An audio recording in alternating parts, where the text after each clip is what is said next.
एकं नित्यं विमलमचलं सर्वधी साक्षीभूतम् भावातीतं त्रिगुणरहितं सद्गुरुं तं नमामि।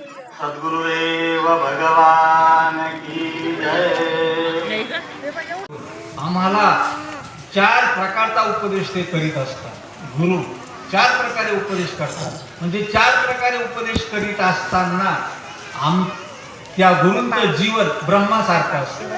आणि बघा, ज्या वेळेला विष्णू असतो ना, विष्णूला 4 हात असतात, ब्रह्माला 4 मुख असतात, विष्णूला 4 हात असतात आणि गुरु विष्णू विष्णूच्या 4 हाताने काम करीत असतो। गुरु सुद्धा 4 हाताने काम करतात। तुम्ही म्हणाल 4 हाताने कसं काय करतात?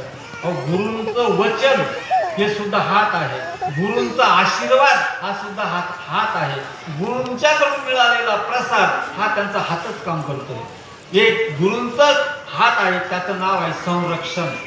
बघा, ब्रह्मदेव या मानवाला 4 मुखातून एक मुखाने मंत्र देतात, दुसऱ्या मुखाने ग्रंथ देतात, तिसऱ्या मुखानं त्याला संरक्षण देतात आणि मग काय होतं, ग्रंथ देतात आणि मंत्र देतात। गुरुचं काम असतं मंत्र द्यायचं, पण गुरूंच्याकडून मंत्र घ्यावं लागतं।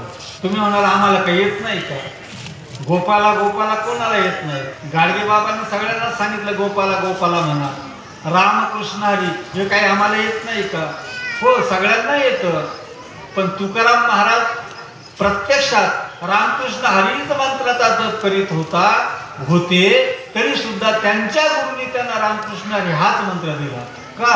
तो गुरूंच्या मुखातून आलेला जो मंत्र असतो ना, तो काही विशेष असतो। का विशेष असतो? तो गुरूंच्या ठिकाणी त्या नामासाठी एवढा जप त्यांनी केलेला असतो, त्यासाठी ते झिजलेले असतात, म्हणून त्याच्यात पावर निर्माण झालेली असते। आणि मग ये हृदयीचे ते हृदयी गेले, या हृदयातून निघालेला जो मंत्र आहे तो कानाच्या मार्फत शिष्याच्या हृदयापर्यंत पोहोचतो, म्हणून त्याचा असर पडतो। आणि असंच आपण म्हणत राहिलो तर असर पडत नाही, म्हणून गुरूंच्याकडून तो यावा लागतो। माझा सांगायचा आशय आहे की गुरु मंत्र देतात, गुरु ग्रंथ देतात, आपल्याला ग्रंथ देतात। गीता ही आमच्या हिंदू सनातन संस्कृतीचा एक आधार आहे, आमचा तो धर्मग्रंथ आहे। त्या धर्मग्रंथाचा अनुसरण करा, तो शिका। ज्या आमच्या धर्मग्रंथाने विदेशी लोकांवर छाप पाडली, असा असणारा आमचा अनुपम असा ग्रंथ आहे। बघा, एवढा अनुपम ग्रंथ, हा ग्रंथ सुद्धा व्यासांनीच आम्हाला सांगितलेला आहे। मग व्यासांचा उपकार नाही का आमच्यावर?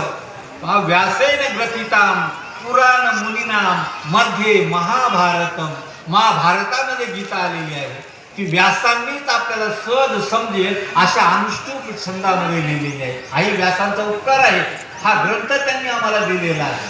बघा, मी अजून सांगतो आपल्याला की वाल्या कोळ्याला नारदाने काय दिला? मंत्र दिला ना, मंत्र दिला नारदांनी वाल्या कोळ्याला मंत्र दिला। तो मंत्र त्याला उच्चार करता येत नव्हता, तो मरा म्हणायचा। तरी त्यांनी सांगितलं मरा म्हणे, किंवा मराचं रूपांतर रामात होईलच नाही, म्हणे मरा। बघा, हा मरा मंत्र दिला नारदांनी वाल्मिकीला, आणि नारदांनी त्या वाल्मिकीला रामायण दिलं।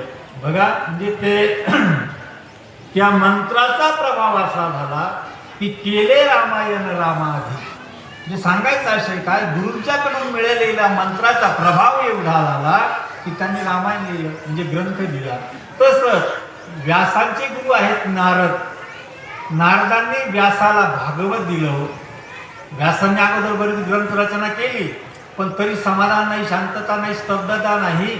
मग नारदांनी हा श्रीमद भागवत ग्रंथ लिहायला सांगितलं आणि तो श्रीमद भागवत ग्रंथ दिला। माझा सांगायचा आशय आहे की ब्रह्मदेव या रूपाने गुरु आम्हाला मंत्र देतात, ग्रंथ देतात, धाम देतात। कुठल्या धामाशी तुम्ही जोडलेले आहात हे सगळंच करतात। तद्वत विष्णूचं काम काय असतं की जो घरचा हा विचार करतो की कसा चालवायचा हा संसार, या प्रपंचाचं राडगाडगं कसं चालवायचं, हे कसं समजावायचं. म्हणजे सृजन करणारा वेगळा आणि तिथं संवर्धन करणारा वेगळा. म्हणजे ब्रह्मदेव काय करतात, सृष्टीची उत्पत्ती करतात आणि भगवान विष्णू या सृष्टीचं सृजन करतात, या सृष्टीचा विस्तार करतात. आता एवढं झाल्यानंतर या सृष्टीचा पुन्हा संहार होतो आणि मग संहार कोण करतो, तर तो महेश्वर. पहा, गुरुर ब्रह्मा गुरुर विष्णू गुरुर देव महेश्वरा. हा महेश्वर 5 तोंडाचा आहे. बघा, महेश्वराला 5 तोंड आहेत. व्यासांच्या बद्दल असा एक श्लोक आहे, आभारलोचन शंभूर भगवान बादरायण. आभारलोचन शंभूर भगवान बादरायण. भगवान बादरायण हे व्यास आहे. भगवान बादरायण त्यांचं नाव आहे व्यासांचं. आणि पहा, ते व्यास कसे काय आहेत मासे, व्यास कसे काय ब्रह्मदेव झाले, विष्णू झाले, शंकर झाले.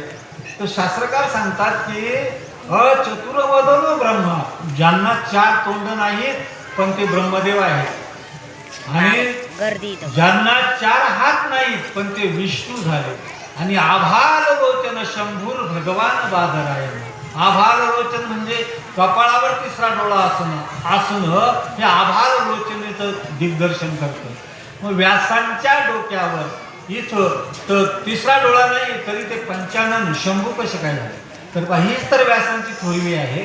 आणि मग असे असणारे जे व्यास आहे त्या व्यासांच्या बद्दल म्हटलं गेलं की गुरु आता हो देवा गुरुदेवा. आम्हाला बाकीचं काही माहिती नाही, पण आम्हाला एवढंच माहिती आहे की सादर शीश झुकाता हो, मी तुमच्या पायावर नतमस्तक होतो, साष्टांग प्रणिपात करतो.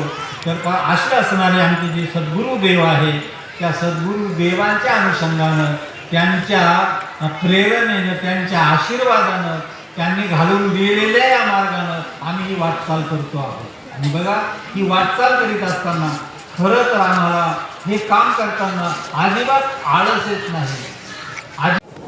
तिकडे भारी आलो होतं त्याच्या ठीक आहे. आम्हाला गेले ते पहिले या गेले नाही ते दुसरं आलं स्वामी चालतं ना, मग फोटो होता. गौतम बुद्ध होते ते जाणू शकत ना. अरविंद यत पत्र नेत्र येन त्वया भारत तैल पूर्ण प्रज्वालितो ज्ञानमय प्रदीप. अशी ही पौर्णिमा या ठिकाणी आपण साजरी केलेली आहे. आपण खरोखर भोडभागी आहात, भाग्यवान आहात. तो सोहळा पुन्हा अनुभवायला मिळाला. जे लहान